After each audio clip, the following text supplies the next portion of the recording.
তো দেখো আমার এই ছোট্ট আয়োজনটা একটু দেখো। এই যে পেতে রেখেছি, যে নাম কীর্তন যারা করতে আসবে তাদেরকে বসে দেবো। আর আমাদের বসার জায়গা আমরা খুঁজে পাচ্ছি না। এদিকে ফ্যান আছে, আমি এখন যেতে পারছি না কারণ আমার ডগিগুলো সব ইয়ে হয়ে যাচ্ছে। ছাদ পরিষ্কার করা হয়েছে, তো এখনও সেরকম জাস্ট পেতে রেখেছি, শতরঞ্চি আর লাইট ফাইট সেট করে রেখেছি। তো দেখো আমাদের গুলোকে দেখো, ঘরে ছাদে ঢুকতে ছাদে আসতে দিচ্ছি না, তো তাই যে তাকিয়ে রয়েছে দেখো। আর যার জন্যে করা এটা, যার জন্যে করা পিকেল টিকেল, এই যে আমার পিকেল টিকেল, এর জন্যেই আজকে রাখা। আমা ল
দিয়ে দেবো।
কিছু আসে যায় না,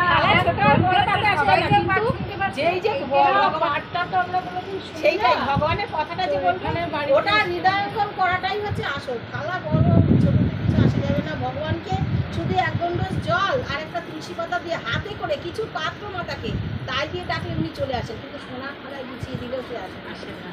কিন্তু হাতে করে এক গন্ডস জল আর একটা তুলসী পাতা দিয়ে ডাকলে সে চলে আসে। তাই জন্য হরি কথাটা নিতেই হবে, হরি কথাটা হৃদয়ে নিতে হবে, ওইটাই হচ্ছে আসল। না না ওটা দিয়ে আছে, জানো দোকান আছে,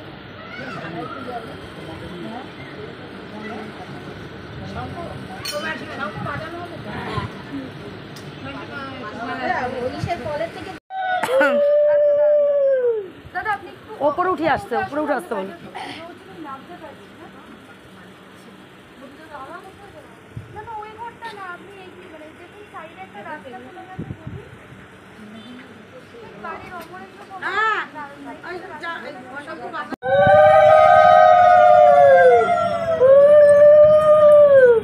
জীবের স্বরূপ হয় কৃষ্ণের প্রকাশ, কৃষ্ণের তদর্থা শক্তি বেদাবের প্রকাশ। কৃষ্ণ বলি সেই জীব অনাদি বহির্মুখ, অতএব মায়া তারে দেয় সংসার। পিশাচি পাইলে যেন মতিচ্ছন্ন হয়, মায়াগ্রস্ত জীবের হয় সে ভক্ত। কি বললেন যে স্বরূপত জীব হচ্ছে কৃষ্ণের প্রকাশ, জীব নিত্য কৃষ্ণের দাস, এটা হচ্ছে জীবের প্রকৃত সত্য। এই স্বরূপটা ভুলে যেয়ে আমরা যখনই প্রভুত্ব এসেছে আমাদেরকে, আমরা যখন কর্তৃত্ব কর্তা হতে চেয়েছি তখনই আমরা নিত্যলোক থেকে এখানে পতিত হয়েছি। অর্থাৎ আমরা প্রত্যেকেই নিত্যলোকেরই, কৃষ্ণ পাদ পদে প্রত্যেকের স্থিতি। বলছেন কৃষ্ণ গীতাতে বলছেন মামাই বাংশ জীবলোকে জীবভূত সনাতন। জীব হচ্ছে আমার সনাতন অংশ। সনাতন মানে হচ্ছে শাসক, মানে আগেও সে আমারই অংশ ছিল, বর্তমানেও সে স্বীকার করুক না করুক আমারই অংশ আছে, এবং পরবর্তীকালে আমারই অংশ থাকে। এখনো আমার অংশ। এনে আমার হাতে একটা আছে। তুমি ঢোকো ঘরে। হ্যাঁ দাদি আমি দিচ্ছি, দাঁড়ো সবাইকে দেওয়া হয়েছে এখানে। অসীমাদি দরকার।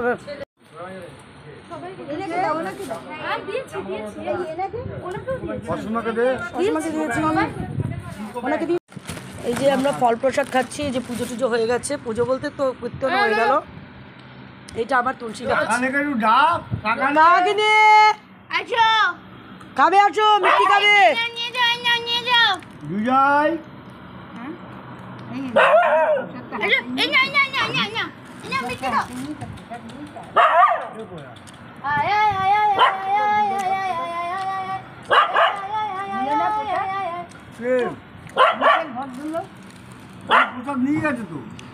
না ভদ্রলোক প্রসাদ দিয়েছে।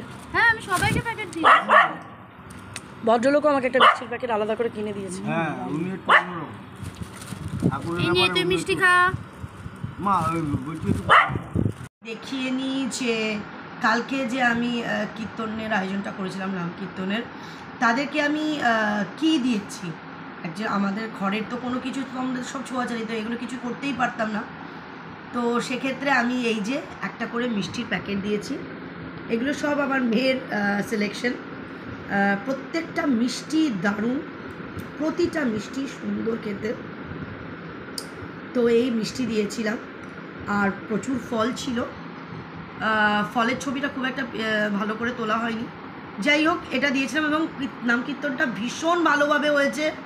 আমার ডগিগুলো একটা কেউ না চিৎকার করেছে না কিছু। সব টোটাল লোক এসছিল প্রায়, মানে কীর্তনের লোক এসছিল 12 জন এসেছিলো। আর আমি তো কাউকে সেরকম কিছু বলিনি, কারণ এটা সামান্য আমার বাচ্চাটার জন্যে করা।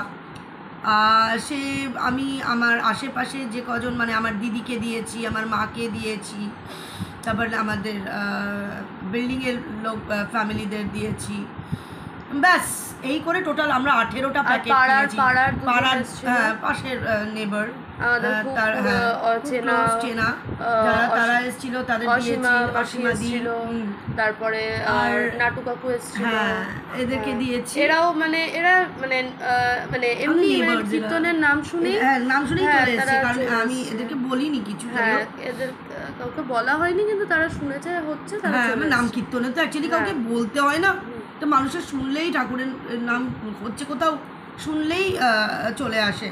তো সেক্ষেত্রে আমার কোনো অসুবিধা হয়নি কোনো প্যাকেটের। মানে আমার দিদি একটুখানি ভয় পেয়ে গেছিলো যে এত লোক আসছে, যে তোর প্যাকেটে হবে কি না। কিন্তু আমি চিন্তা করেছিলাম যদি আমার প্যাকেটে পড়ে, কম পড়ে, আমি আবার গিয়ে নিয়ে আসতাম, অসুবিধা ছিল না। কিন্তু না, ঠাকুর করেছে আমার কোনো দিনই কোনো অনুষ্ঠানের কোনো দিন কোনো কিছুর অভাব হয়নি, আমার বরঞ্চ খাবার বেয়ে পড়েছে। তো সেক্ষেত্রে খুব ভালোভাবে আমার নাম কীর্তনটা হয়েছে। আমি আবারও দেবো না, হ্যাঁ আবারও দেবো। কালকে বলো মিষ্টির দোকানের ঘটনাটা কি ঘটেছে? আচ্ছা, আমি বলছি সেটা। কালকে মিষ্টির দোকানে একটা দারুণ ঘটনা ঘটেছে। আমি 2 দিন আগে আমাদের মানে এখানকার বিখ্যাত, মানে খুব ভালোই মিষ্টির দোকান স্বপ্নপুরী, খুব পুরনো দোকান, সেখানে আমি 2 দিন আগে অর্ডার দিয়ে এসেছিলাম। ওরা লিখে নিল, টাকা অ্যাডভান্স নিল যে কি হবে। আমি বললাম কি দাদা আমার মানে 6টার সময় লোক আসবে, কি আমি কিন্তু ঠিক 5:30টার সময় গিয়ে নিয়ে আসবো, কিন্তু আমার কিন্তু তো সময় নেই আমি দাঁড়িয়ে থাকার, বাড়িতে কিন্তু পুজো। না আমরা রেডি করে রাখবো। গিয়ে দেখি কিচ্ছু রেডি করে রাখিনি।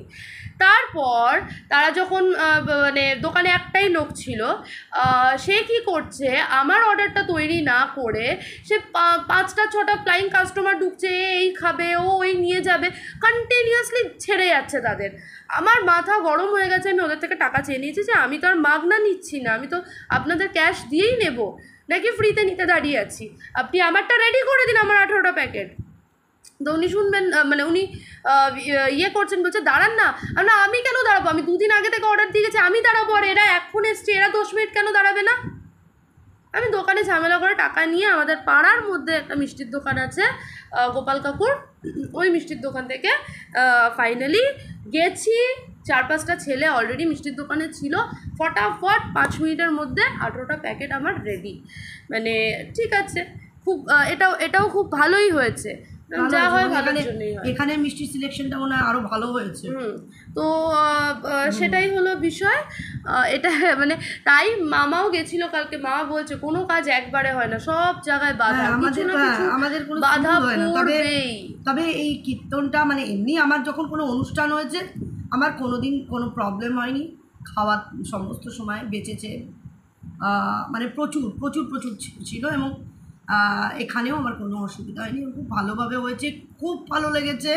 আমি আবারও দেব, এবার যেটা দেবো আসলে ওনাদের যে ভাগবত পাঠটা করেছে সেটা আমি আমাকে দেখাচ্ছি, ওরা যে ভাগবত পাঠটা করেছে মানে ভক্তদা, তো সেই ভক্তদার ভাগবত পাঠটা আমি সেইভাবে তোমাদের শোনাতে পারিনি, এত সুন্দর এক্সপ্লেন করেছে কিন্তু আমি শুনতে পারিনি, কারণ আমি তো কোনো মাইক ফাইকের ব্যবস্থা করেছিলাম না। কিন্তু এইবারে নেক্সট টাইম গান বাজনা, হ্যাঁ মাইকের, হ্যাঁ মাইক দিয়ে হারমোনিয়াম গান বাজনা, যেখানে নাটক করে করে একদম কনভারসেশন হয়ে যে ডায়লগসগুলো বলে কি কৃষ্ণ কি বলেছে, রাধা কি বলেছে, এগুলো হয়ে যেগুলো হয় সেই ধরনের ইয়ে নেই, ভগবতের মধ্যে শুধু অর্জুন, মানে হ্যাঁ সে যাই হোক, সেরকম একটা কীর্তন আমি অবশ্যই দেব, আর তখনও তোমাদের নিমন্ত্রণ থাকবে।